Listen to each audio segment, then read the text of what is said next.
Don't dim your light just to make other people comfortable in their darkness. Chosen one, I have a download for you to upload.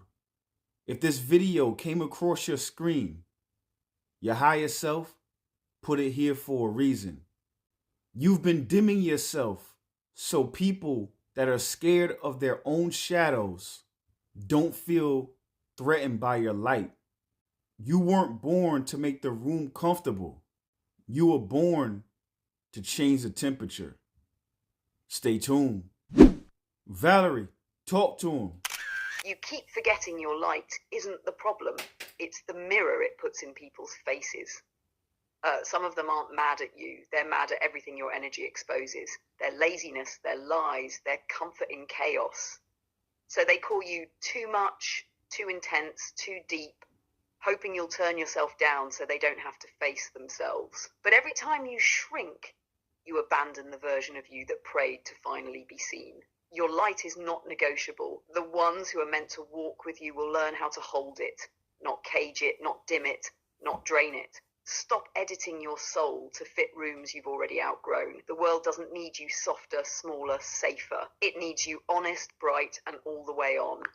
They want you to dim, but you shine from within. They want you to dim, but you shine from within. So you see, chosen one, you took the time out and you had the courage to go into your shadow because you know that your shadow is literally the cap the Matrix tries to put on you to separate you from your higher self. See, when you're born, you're closest to source. So they try to injure you. They try to put a cap, spiritually speaking, on you when you're a child. So that's why shadow work is so important. You had the courage to go into your shadow and to heal yourself. So now you can have a direct conduit from your physical self to your spiritual self. There's nothing getting in the way. But you see, the average person doesn't do that. What they do is they identify with the ego they created to protect themselves, but not knowing that that ego that they created is separating themselves from their higher self. So when you come in and you move in a certain way and you embody everything, an integrated version of yourself, you embody that integration. What you actually show them is where they're still fragmented at. Valerie, talk to him. You see, chosen ones, when you walk in the room integrated, you don't even have to say a word. Your nervous system is calm, your spirit is online, your shadow is not running the show anymore. And that alone makes people uncomfortable. Unhealed people don't listen with their ears, they listen with their triggers. So your confidence sounds like arrogance. Your boundaries sound like rejection. Your no feels like abandonment. Not because you're doing anything wrong, but because your wholeness is pressing on their fractures. The Matrix taught them to worship the mask and ignore the wound. You did the opposite. You went into the wound. You faced the shame. You sat in the grief. That's why your light feels different. It's not performance, it's integration. So when they ask you to dim, what they're really saying is, can you go back to being fragmented so I don't have to face where I'm still asleep? And that's where your next level starts. Not by shrinking, but by letting their discomfort be their mirror, not your muzzle. Keep shining from within. The ones who are meant for this version of you will rise to meet your light, not ask you to turn it off. Isolation, integration, elevation. Isolation, integration, elevation. So you see, chosen one, because you're integrated, you not only show them where they're fragmented, you also remind them of everything they're running away from. All the wounds in their shadow, all the things that they ran away from. By you just becoming integrated and by you being in their field, you actually reflect and show them where they haven't integrated themselves. You show them what's missing. You also show them what's possible. So because you are possible, because you are you, you show them the impossible or what they thought was impossible. You show them that you can have courage and you can integrate yourself. You show them that you can live as your true self and don't have to have a mask and live as your false self. What you do is you actually bring shame to them, even though that's not your goal.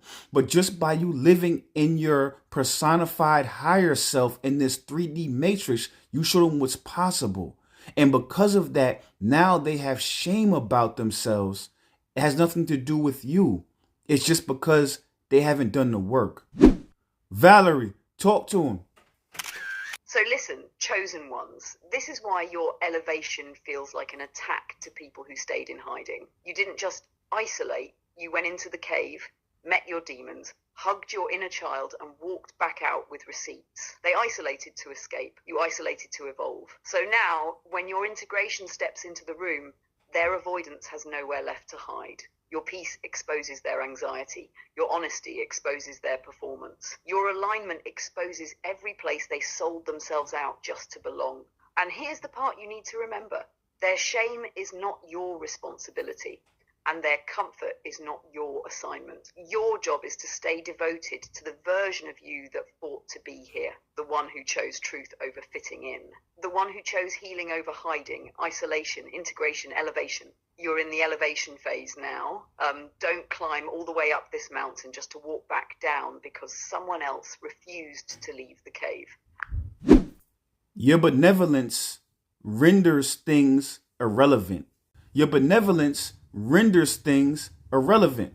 So you see, chosen ones, because you've already looked and you've already experienced every stage of shadow, of integration, of elevation, you realize where people are at in their journey. You can see if they're asleep. You can see if they're seeking. You can see if they're awake. So because of that, it gives you a level of benevolence to where things are relevant to you now. You can look at people and things and what they're going through, and not as a judgmental vantage point, but from a vantage point of you've been there before. You understand this is just a stage of evolution. So now the things that are so relevant to them are irrelevant to you. And what that does is it holds up a mirror, because now they cannot argue with you. They cannot drag you down to their level and beat you with experience. All they can do is be in the echo chamber, and it forces them to elevate. Valerie, talk to him. Chosen ones, that's the thing nobody tells you about true elevation. At a certain point, their chaos stops being personal.